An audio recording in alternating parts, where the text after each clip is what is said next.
know how you may have an idea that you think could be your next big thing, but your fear is talking you out of it? You're worried that it won't work, you'll screw it up, or that no one will even care about it. Well, there just might be some truth to those fears. And in this session, I'm helping you get to the bottom of it.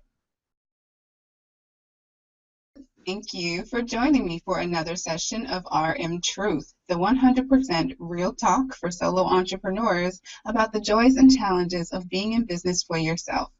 I'm your host, RM Harrison, and today I've invited my friend Ashley King of LiveNotorious.net to help me demonstrate 3 simple steps that you can use to reframe your fear into rocket fuel to get your ideas off the ground and make them a soaring success. Ashley, thank you so much for joining me today. You're welcome. Thanks for having me. Absolutely. Now, you are a mindful living guide who teaches people how to create a life that they love and live healthy inside and out through yoga, journaling, essential oils, and DIY projects for the home, which is so fascinating. Can you tell us more about what you do? Well, I teach vinyasa yoga classes, so it's a lot of flow, building your strength, and empowering yourself through those classes. And I love teaching DIY projects so that you can have healthier products in your home to take care of your family and yourself. And I think that all of those things combined will help you live a life that you absolutely love. I love it. And so what are some of the DIY projects that you help people create for their homes?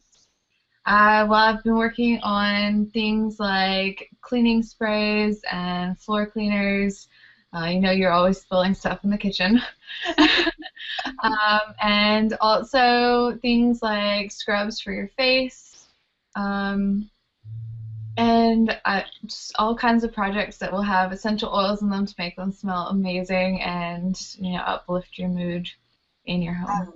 I love that. I love that. And I've never really gotten into essential oils like as a thing, but I've definitely tried them. And I have one that's like a calming spray or a calming mist that you just spray into the air and you kind of take a whiff and it does instantly calm you, but it's also really good. It helps to clear your sinuses if you have a stuffy nose and all these other really great benefits. Actually, it's called a clarity mist.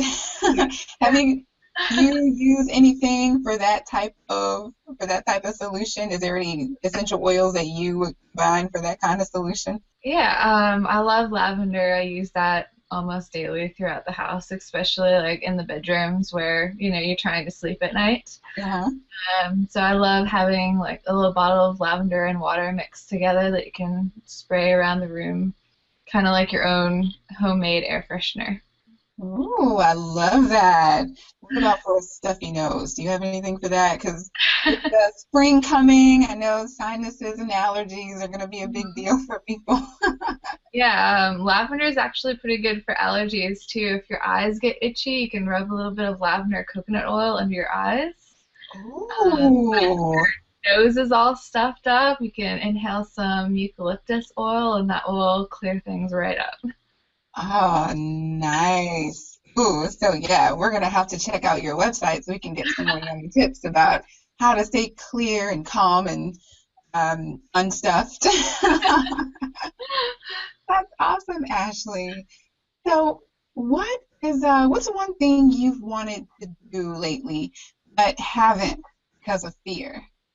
Well, I've been wanting to start teaching my own yoga classes, maybe finding a local space that I can borrow or rent and start, my own client list of people who want to come in, maybe taking private lessons or small group classes.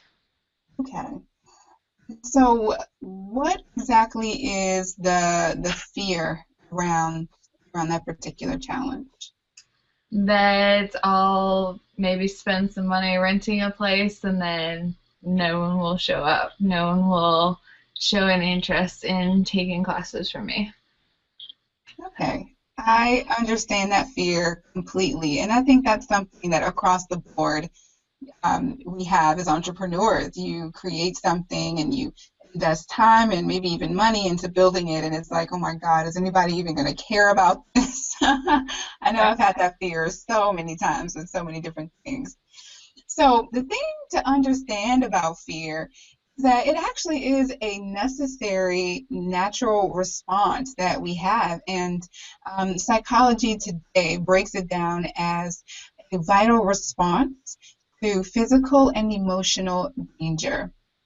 And so basically, it's our brain's way of protecting ourselves from imminent threats, whether they're real threats, real danger, or perceived threats, or just insecurities that we have.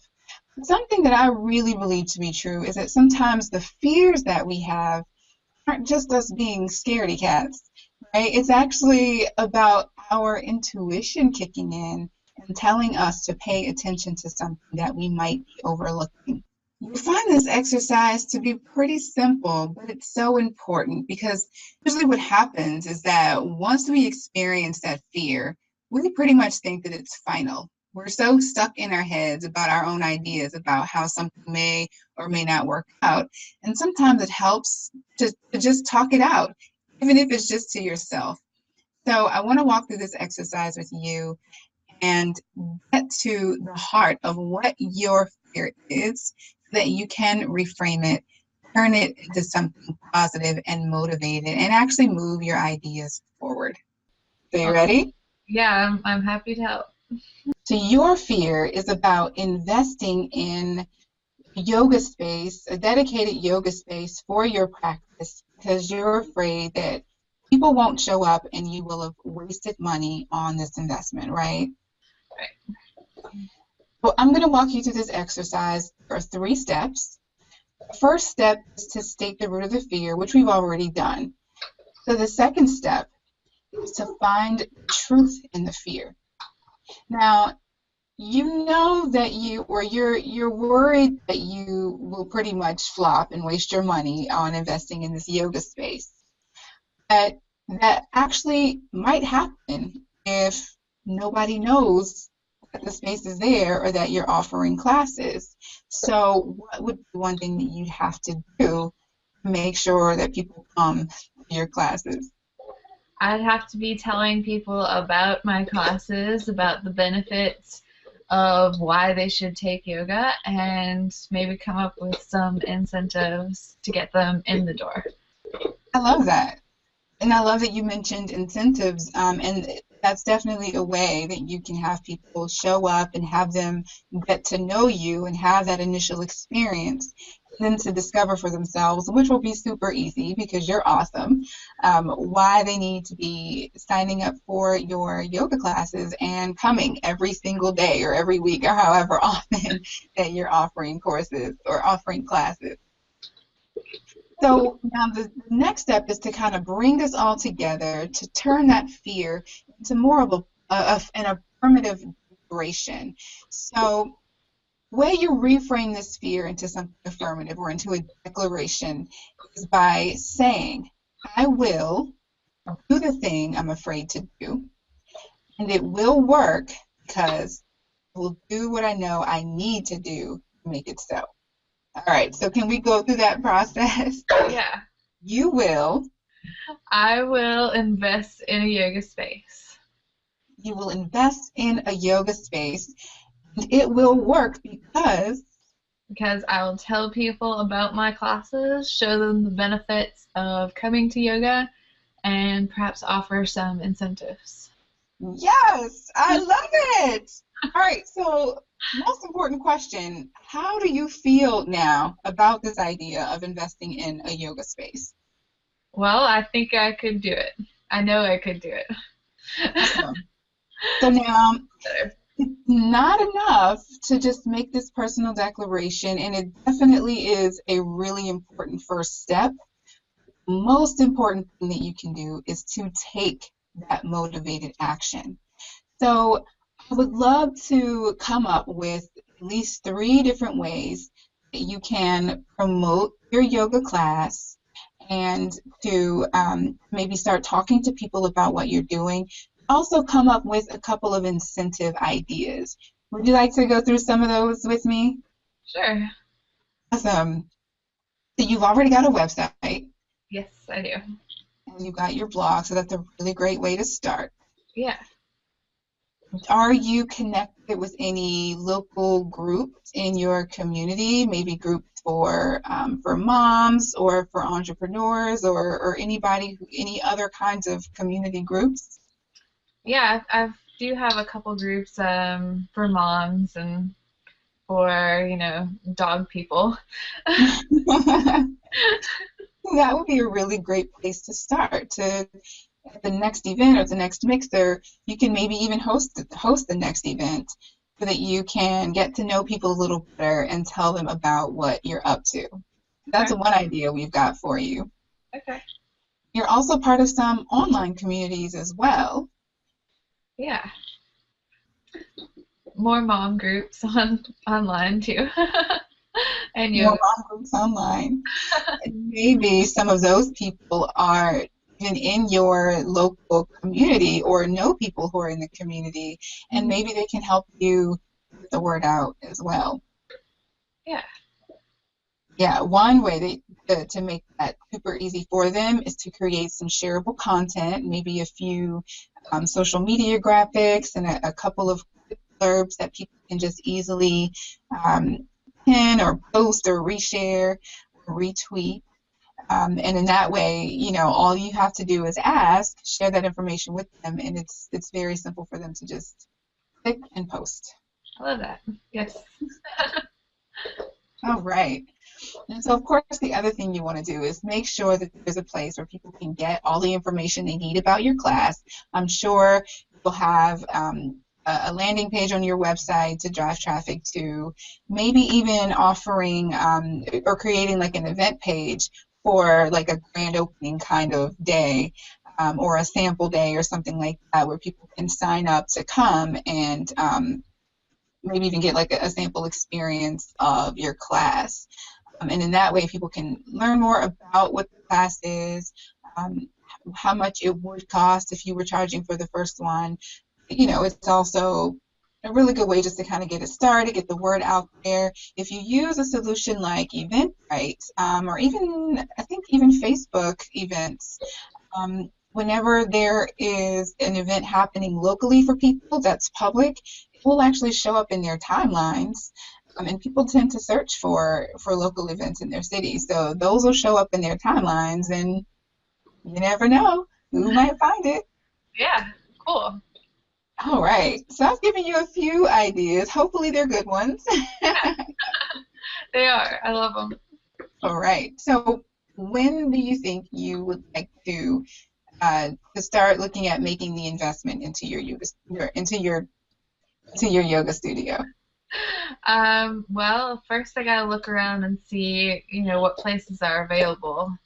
So that's where I'll start and go from there on when I can actually invest in a space. Awesome. And in the meantime, go ahead and write that sales page, especially if it's already in your head, if you've already got it figured out in your mind. Go ahead and write it out, create the shareable content. It's like you're putting it out into the universe that this is absolutely happening, and you're already creating the space for it for people to come and sign up. So all you need is to find the literal space for people to come and participate in your classes. Sounds awesome. I've already got some ideas. Fantastic. So do you have any other questions for me? I can't think of anything. I love No. all of your ideas, though. Oh, good, good.